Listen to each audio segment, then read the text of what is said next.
ها سوال کلمه شهادت څه ته وایي او د دې معنی څه ده؟ سوال څه شی دی؟ کلمه شهادت څه ته وایي او د دې معنی څه ده؟ جواب: کلمه شهادت دا ده: اشهد ان لا اله تاسو وایي الا الله واشهد ان محمدا عبده ورسوله.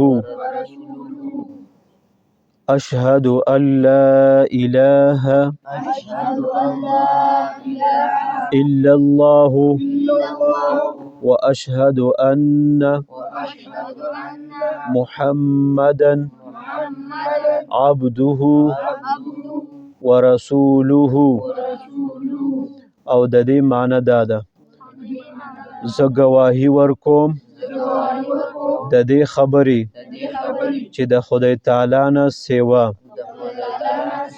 بل هیڅوک د عبادت لایق نشته،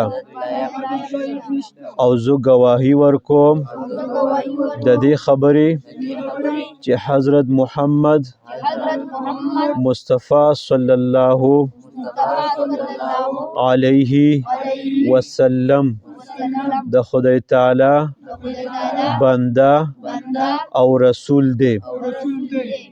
نو تعلیم الاسلام کې د کلمه شهادت مونږ وایو چې کلمه شهادت وایه.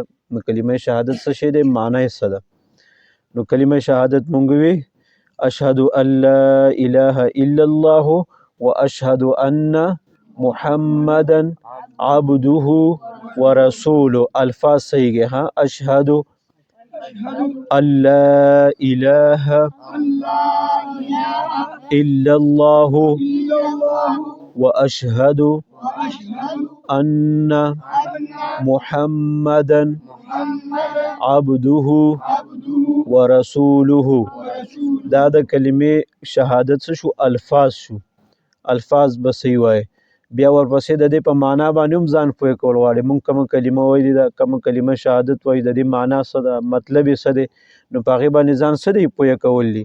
په دې کې د الله د خدای او د هغه د عبادت د لایق کېدو، الله د وحدانیت ګواهي ورکول دي، او د محمد مصطفی صلی الله علیه وسلم د رسالت ګواهي ورکول دي.